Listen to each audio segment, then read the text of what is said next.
Hi, welcome to Nafees junction. இன்றைக்கி போலி செய்கிறது பார்க்கலாம். நான் பூர்ணம் முன்னாடியே ரெடி பண்ணி வச்சுருந்தேன். கடலப்பருப்பு வெல்லம் போட்ட பூர்ணம். இது வந்து மிக்சியில் ஒரு ஓட்டிட்டு அந்த கடலப்பருப்பு கொஞ்சம் நல்லா மஞ்சள் மாவாயிடும். ஸோ போலிக்கு வந்து நல்லா திரட்டலாம், ரோல் பண்ணலாம். ஸோ சர்க்கரை வேணும்னா எக்ஸ்ட்ரா போட்டுக்கலாம்.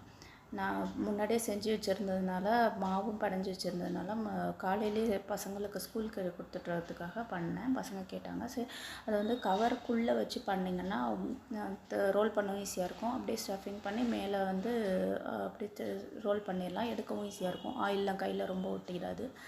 அப்புறம் தோசைக்கல்லில் நெய் போட்டு திருப்பி போட்டு எடுத்து கொடுத்துர்லாம். இது வந்து பசங்களுக்கு ஈஸியாக இருக்கும். நெய் நான் யூஸ் பண்ணுறதில்ல, பட்டர் யூஸ் பண்ணுவேன்.